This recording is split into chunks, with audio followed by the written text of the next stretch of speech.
Good day, great learners. Today is another day for us to enjoy and explore the world of numbers. Let us travel together. We hold hands. This is your travel guide, Mrs. Loyette Itarampe, in exploring the grade 10 mathematics.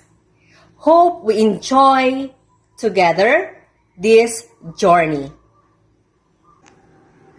So for this lesson, we will be guided with the following objectives. Number 1, generate and describe patterns. Number 2, find the next few terms of a sequence. So before we start with the lesson, as I told you a while ago, we join hands together to make mathematics fun and exciting. I prepared an activity for you that will relate our topic with this activity. So let's start. We have fun with mathematics. I have here picture puzzles. Will you try to answer with this given clue? Number 1, we have... What is your answer? Yes, you're correct. It is read between the lines. Next one, we have... Yes, that is I understand. And how about the next one? What is the answer for that? Yes, the odds are overwhelming. Last one will be... What is the answer? You're correct. That is beside the point. Did you enjoy? Yes, of course. Are you ready now for our next lesson? So from the previous activity we had, I would like you to relate it to our topic. And I want to start with this question. How smart are you, grade 10 learner? I have here 10 questions for you to answer and will measure your knowledge. So, let's do it! Each item below shows a pattern. Answer the given questions. So, let us start. Number 1, what is the next shape?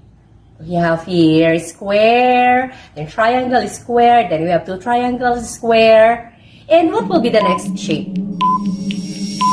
Very good, you're correct. We have 3 triangles. How about the second one? What's next?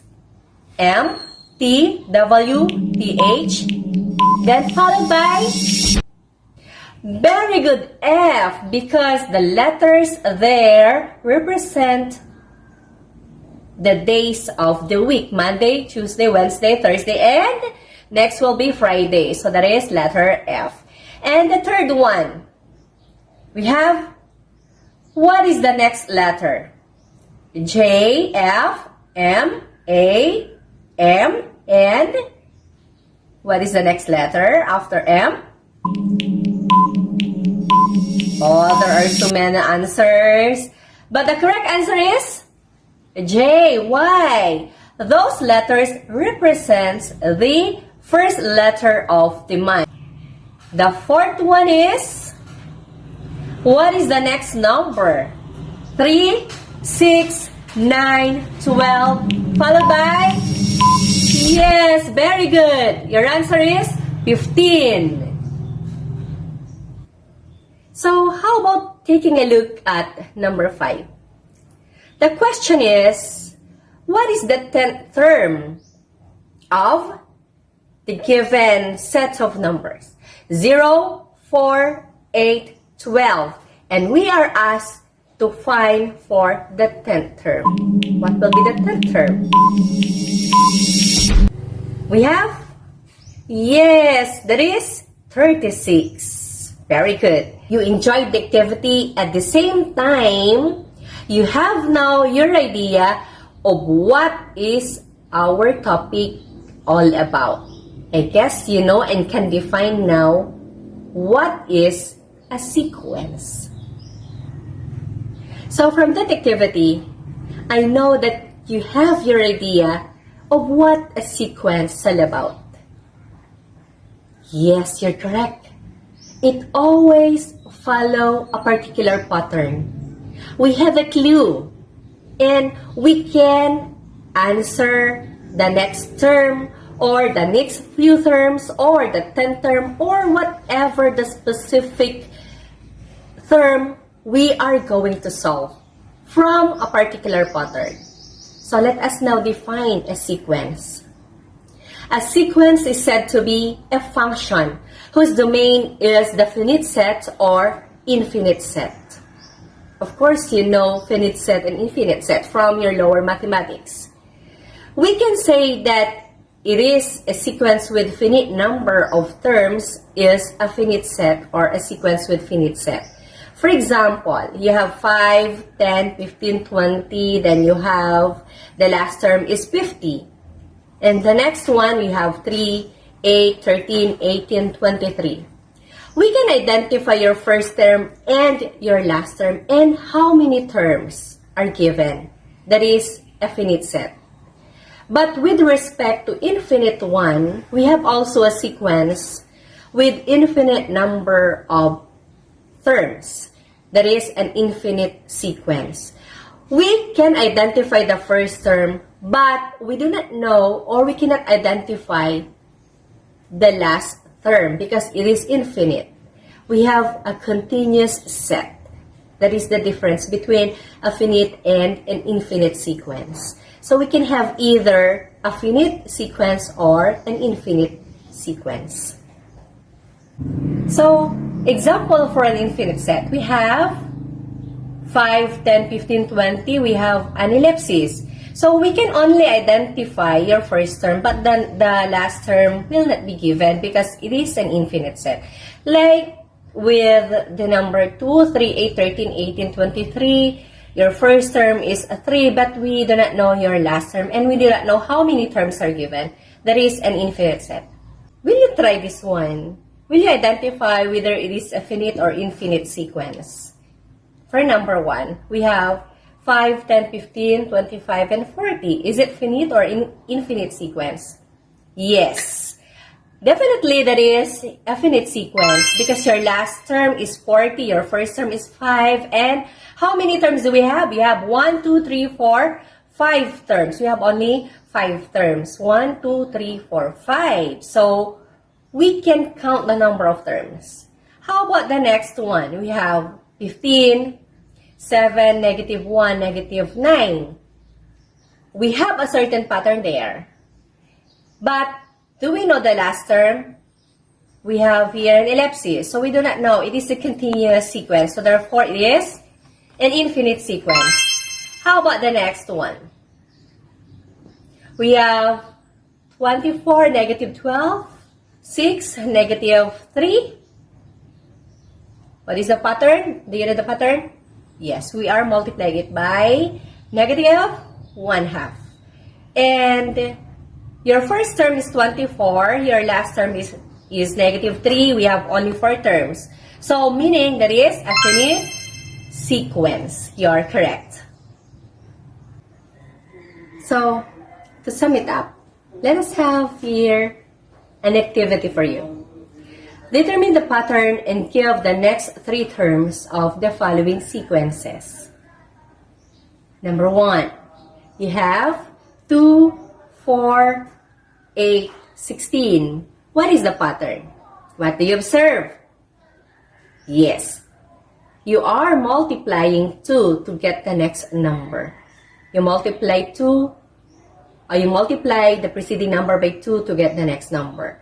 So, the next 3 terms will be 16 by 2 is 32. Then, 32 times 2 will be 64. Then, multiply it by 2 again. There is 128. Very good. Next, we have also the next one. 3, 6, 10, 15. What do you observe? Just give your observation. Are we multiplying by 2 again? No, definitely no. What? Yes. 3 is being added by 3, so becomes 6. Then 6 being added by 4, we are increasing the number to be added by 1. So, 6 added by 4 is 10, then 10 added by 5 will be 15, then let us add also 6 to make 15 21. So, let us add 7 to make it 28, then the last will be add 28 by 8, that is 36. And we have also number 3. We have 1, 4, 9, 16.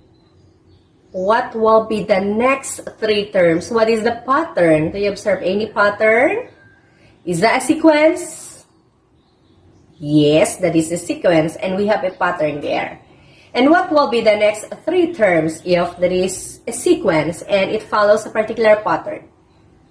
Do you observe the number given? We have 1, 4, then we have 9, then we have 16.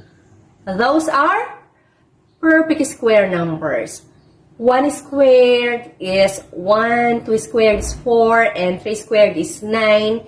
Then 4 squared is 16. Then we have also 5 squared will be correct. That is 25 followed by 36 and followed by 49. Yes, you are good enough in generating pattern and giving the next few terms. So always remember, class, a sequence is a function whose domain can be a finite or an infinite set. And it always follow a particular pattern.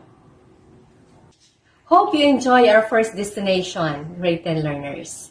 And expecting for more troubles to come. Once again, this is your trouble guide, Mrs. Loyet E. Tarampe for Mathematics Grade 10. See you again on our next journey.